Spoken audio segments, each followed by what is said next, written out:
Big have fallen a long way from their peak. So far, in fact, that most people have completely forgotten they even existed. And that's exactly why their unexpected comeback feels so thrilling. You might think, a tier 2 German team qualifying for a German major? Cute, just another feel-good underdog story. But it's far more significant than that. What looks like yet another classic Cinderella run is actually a desperate, high-stakes Hail Mary. A last-ditch attempt to resurrect what remains of Germany's once dominant Counter-Strike legacy. And it seems like they might just have a chance. We are currently witnessing the most competitive era of CS, a time where the name of the organisation no longer matters more than the skill of their teams. How strong of a lineup can you build? That is all that matters. Some keep fumbling by picking washed veterans or undeveloped academy players, and others prove that even if your budget is infinite, the bar is so high that you can fail even if you buy as many star players as possible. Big has seen opportunities in players when others haven't. They gave a chance to a blameF that has been ostracized by the fans after years and years of failures leading high budget rosters. He'd been rejected as a baiting in-game leader who has good stats but brings a unit down rather than pulling them up. And now he took his chance to show everyone how he has evolved. How he has managed to create an environment where all pieces seem to be performing close to their career best levels, while still pulling mind-blowing numbers as a high-fragging in-game leader. At 28 years old, his legacy as someone who was expected to fight for the GOAT status in his role still hasn't been redeemed, but it appears that fate is giving him and his side a chance for one last hurrah. We're going to take a closer look at how they managed to pull off this miracle in such a short span of time. But to even appreciate its significance, we need to look at why we're even talking about Big in the first place. German CS was a powerhouse for a large portion of CSGO's history. But now, in the present day, most people don't even know their active players or teams. Can you name 10 active German players? I'd be surprised. Between 2013 and 2023, there were a total of 19 CSGO Valve sponsor major championships. In 14 of those, there was at least one German core that attended the event. In fact, the fourth major, DreamHack Winner 2014, featured two full national lineups in Planet Key Dynamics and Penta, as well as Big and Sprout both competing at the 12th major, E-League Boston 2018. Towards the end of CSGO, ESL Meisterschaft died, and even the very well-known 99 damage leagues for the local squads followed. For years and years, Germany was able to have strong sides in every tier of CS. But as time went on, more of their teams transitioned to international lineups and almost every local organisation pulled out of CS or died altogether. The decline of the scene was harsh and never recovered, but there was always one last hope, and that was Big Clan. Everyone remembers them in the online era. They went from being an average side to the absolute kings. In the summer of 2020, they spent 8 weeks as the #1 team in the world. The entire year featured 8 tournament wins. Their peak didn't last very long though. They started falling off even before LANs returned the very next year in 2021. Their AWP Sirison was nerfed heavily, moving from the online environment back to the usual LAN circuit. And it didn't help that Xantares was transfer listed in the summer. A lot of parallels can be drawn from the rise and fall of Gambit and this side. There were plenty of teams that thrived in the online era, but couldn't translate that over to LAN. The next couple of years saw the slow and upsetting decline of their Tier 1 status. With frequent roster changes and even consistent academy players coming and leaving the ranks, the lineup kept underperforming. They were saved from irrelevancy due to their membership in partner leagues, but it was apparent they were only barely holding on. With a failed qualification to the Blast Paris Major in 2023, the guys were banished to competing regularly in the Tier 2 circuit, and even that period didn't see a huge amount of success in the lower divisions. I'm known for being a big hater. And especially around 2023 and 2024, it was just easy to shit on these guys. They had hit rock bottom. The entire squad had lost their identity. And don't even get me started on 2025. The amount of roster changes was just insane. And I'm talking more about their coaching staff than their actual starting 5. By September, they were ranked 48th in the world on VRS. They were almost considered a Tier 3 team.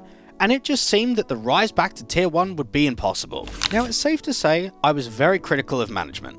Their signings and constant promotion and demotions of academy players. For their fans, it had to be painful to witness such a fall from grace. But it seemed that they really got their act together, and for the first time in what feels like years, they reached into their pockets and gave the German fans hope. The first was benching Hyped, and bringing over a hot prospect in Griggs, a Belarusian AWPer who was unbelievable in Tier 2 on Aurora and Astrum. They probably got a good deal on him because his last stint on Heroic was a failure, but considering his history, this was a perfect opportunity. Now while this move was exciting and showed promise, The organisation knew that they had to do more to succeed. They removed their world-class anchor in Crimbo, and their assistant head coach of Freeze was moved into being their in-game leader to close out the year. It was obvious this was just a placeholder move. There's no way Freeze would be here long term. And in January, massive news hit the headlines. They signed blameF alongside a strong German rifler, Farfen. By the way, a full team of people worked on this video. If you'd like to help us make more content like this, check out today's sponsor, SkinsMonkey. If you are getting tired of your skins, SkinsMonkey is here to save the day with their trusted, fully automated platform. Just look how easy it is to trade your old skins for fresh ones. You'll have a brand new look in minutes. When you use code DWEG, you will get up to $5 in free credit as a welcome bonus on your first trade. The more you trade, the larger the bonus. If you are looking to just purchase skins rather than trade them, you are free to do that too. With code DWEG, SkinsMonkey gives you a 35% deposit bonus. You can even get skins completely for free by completing fun tasks or by entering daily, weekly, and monthly giveaways. To top it all off, they also have 24/7 live support ready to help you out with anything. Want to try? Check out SkinsMonkey by clicking in the link in the description of this video. It really is the best way to support the channel. Thank you. Now, let's get back to the video. Out of nowhere, this 5-man lineup suddenly looked dangerous. An insanely high fragging in-game leader in blameF, a seriously good AWPer in Grix, and experience and quality in supportive pieces of tabseN, JDC, and Farfen. The Germans have kept true to their national roots by keeping a local core but with international pieces. Farfen played on Big from December 2021 to June 2023, and was brought back after spending the last few years on international European projects like Bleed and 9. JDC played on a consistent top 5 team in the world of MAUs for over a year, and even reached a semi-final of a major with them. But even with good players, they had a long way ahead. At this point, they were long past being pushed outside the Tier 1 circuit. And with how VRS works, they knew that they would have to grind their way back to relevancy. No sneaky invites, no partner leagues, no shortcuts. Of course, I'm not going to bore you with a detailed explanation on how the squad qualified to the major via the VRS, because that's just boring and honestly, who gives a fuck? It's just a bunch of numbers anyway. Here's what matters. From the start of the year to the major cutoff, the Germans played 76 maps on HLTV. They however played 44 maps offline and just 32 online. Now everyone knows VRS is pay to win. It's easier to farm points and progress up the ranking if you play LAN versus online tournaments. Big spent the first 4 months of the year travelling around a European tour. In January, they arrived in Portugal and pumped mainly Tier 3 sides to lift the trophy. 5 days later, they went to Sweden, where not only did they win another title, but eliminated a very strong Tier 2 squad in Alliance when it came to the semi-finals. Their next LAN didn't arrive till the end of March, this time in Bucharest, Romania. They dispatched Mouse's academy team in the first round, but had to face one of their biggest challenges in the year yet, Gentlemates, the old Movistar Riders guys that are a serious threat in Tier 2.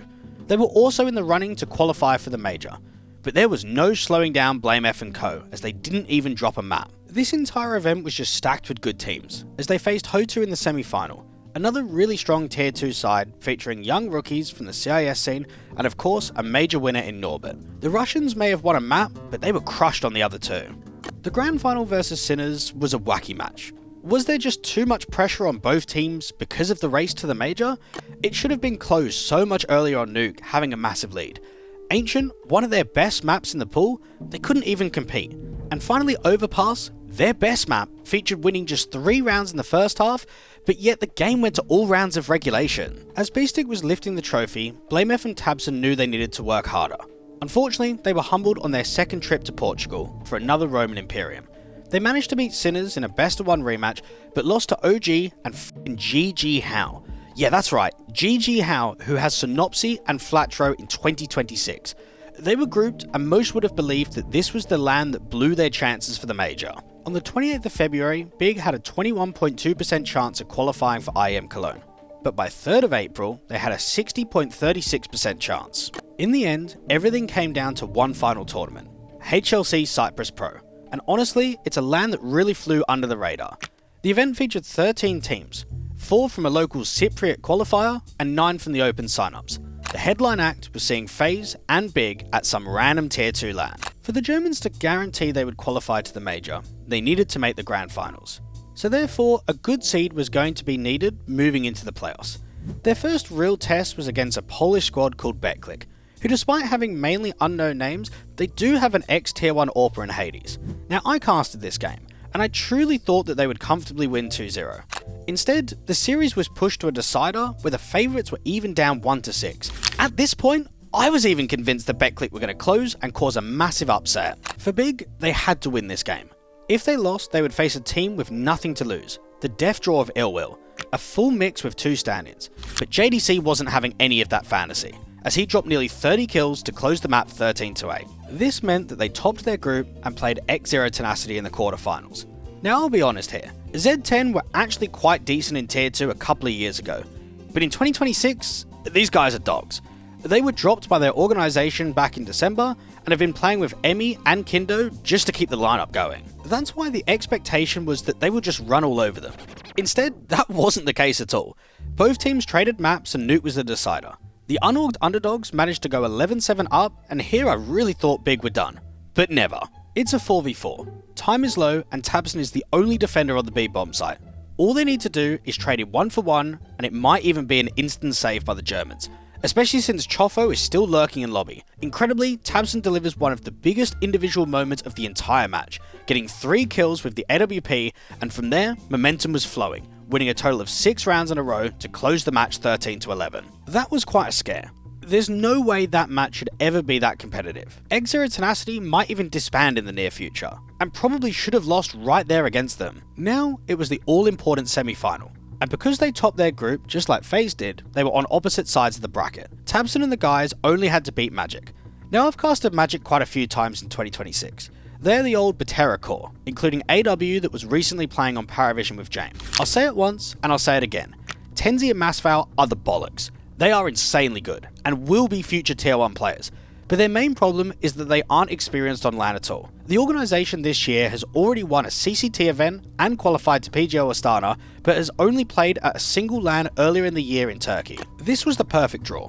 Map 1 and Mirage was comfortable, as blameF dropped a staggering 2.09 rating, reaching nearly 130 ADR. Map 2, however, wasn't an easy affair at all. Being down 3-9, they had to seriously lock in going into the second half, and by round 20, the score was 8-11, which featured an awful looking force buy. They needed a miracle, and Grix did just that. 2 very quick kills from the AWP and assistance from blameF forced Masval and SFade8 into a save, and that was the turning point of the game. Big let it ride, putting everything on 17 black, and kept going round after round. blameF and Grix then won a 2v3 at 11-11, and Farfan won a 1v1 at 12-11, and that was history. Now, even though they might have already qualified for the major, their run wasn't over. They still had a grand final to play. Now I'll put my hands up here. I personally casted this match, and I didn't like seeing all the players tweet about making the major, only after winning the semi-final. I felt as if the event didn't mean anything to them now, that their achievement was reached and now it was going to be a meaningless final. I, however, was very incorrect and was humbled quickly, as this series became one of the most culturally significant matches of the year so far.